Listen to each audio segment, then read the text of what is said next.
बड़ी खबर आ रही है। एक बार फिर से आपको बता दें कि ईरानी हमले को लेकर आईडीएफ के प्रवक्ता की तरफ से बयान हुआ है जारी, जिसमें उन्होंने कहा है कि हम अपने नागरिकों की सुरक्षा करेंगे।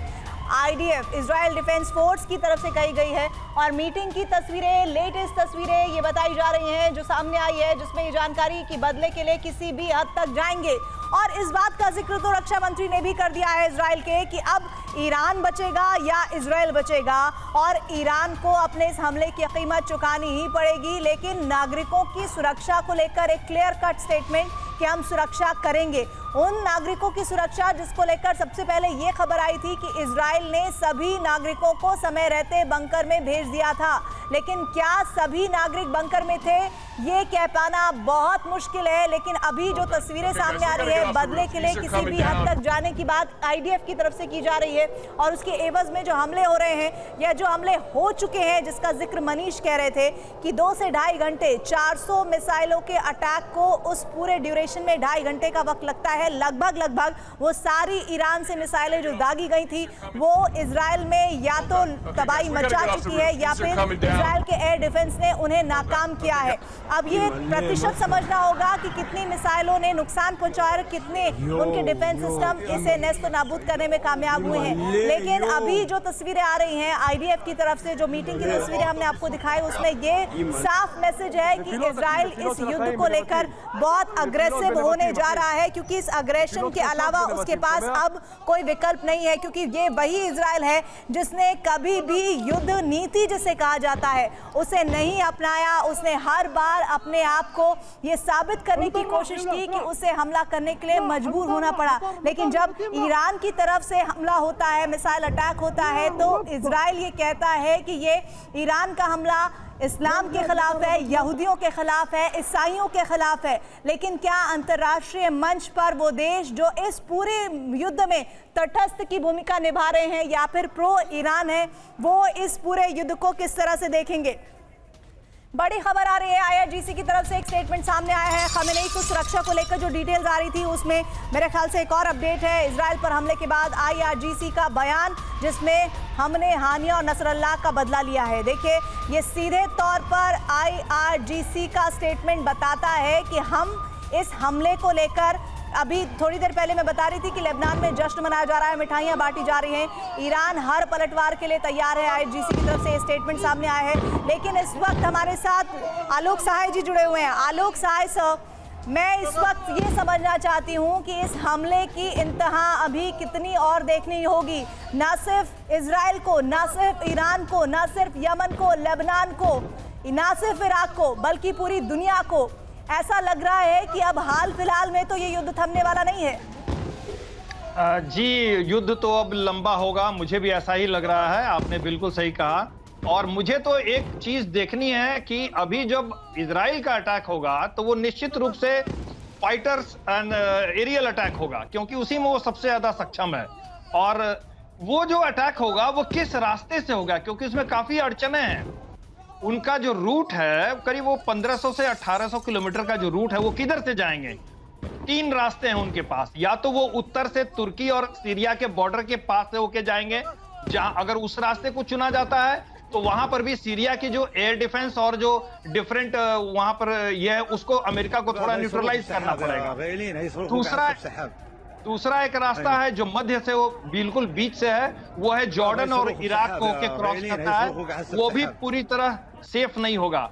और जो सबसे सेफ रास्ता है वो दक्षिण की तरफ से है, जो सऊदी अरेबिया से होकर के इनके फाइटर्स को जाना पड़ेगा। लेकिन इस रास्ते में, तीनों रास्ते में इतना तेल में जहाज में इतना तेल नहीं रहेगा कि वो एयरबॉर्न होकर के टारगेट्स को 1800 किलोमीटर दूर मार करके और वापस आके सफलतापूर्वक लैंड कर जाए। इसके लिए एयर टू एयर रिफ्यूलिंग की व्यवस्था करनी पड़ेगी। तो किस देश में कहां पर एयर टू एयर रिफ्यूलिंग की व्यवस्था की जाएगी?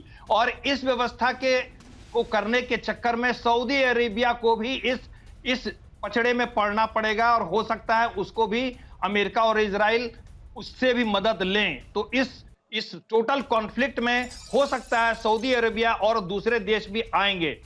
तो अब यह देखना है कि इजराइल जो है वो अटैक किस रास्ते से करता है और किस माध्यम से करता है। और मुझे अच्छी तरह पता है कि इजराइल ने इसकी पूरी प्लानिंग कर ली होगी कि रिफ्यूलिंग कहां होगा, फाइटर्स कैसे जाएंगे, कौन से बॉम्ब्स लिए जाएंगे, और इसमें इजराइल काफी सक्षम है।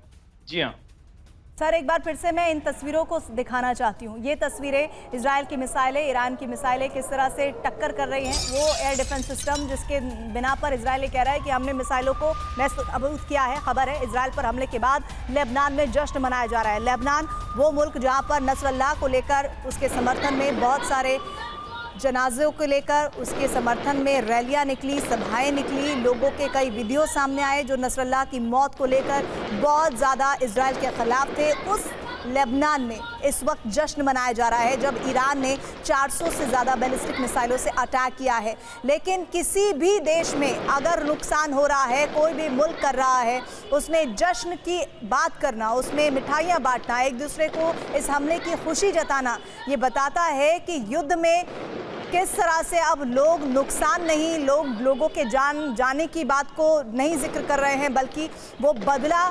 जिसके ज़रिए उन्हें सुकून मिल रहा है उसको लेकर वो खुशी मना रहे हैं। ये एक पॉइंट, एक बहुत दुखद एंगल है जो इस पूरे युद्ध में सामने आ रहा है, जो ईरान और इजराइल समय समय पर दोनों देशों में या फिर उस देश में जहाँ पर हमला किया जाता है या फिर जो दंश झेलता है, वाइसा वर्सा चल रहा है, दोनों तरफ से हो रहा है। जब कोई हमला करता है तो सामने वाला देश परेशान होता है और दूसरा खुश होता है। वहीं दूसरी तरफ जब इजराइल ने हमले किए और हमने देखा लेबनान में विध्वंस हुआ, तब इजराइल खुशी मना रहा था। ऐसे में सबसे चिंता की बात यह है कि इस युद्ध के जरिए हासिल क्या होगा, क्योंकि अब इजराइल ने क्लियर कट मैसेज दिया है कि ईरान या फिर इजराइल अब एक ही मुल्क बचेगा। मिडिल ईस्ट में मौजूद अमेरिकी सेना को बाइडन के आदेश देने की भी जानकारी मिल रही है। जीजी द्विवेदी जी हमारे साथ मौजूद हैं। जीजी द्विवेदी जी, सर 5 ऐसी बातें जो इजराइल ईरान युद्ध के जरिए सामने आ रही है, जो TV9 भारतवर्ष के व्यूअर्स इस वक्त जो देख रहे हैं वो समझ सकते हैं कि अब इस युद्ध के बाद क्या क्या होने वाला है।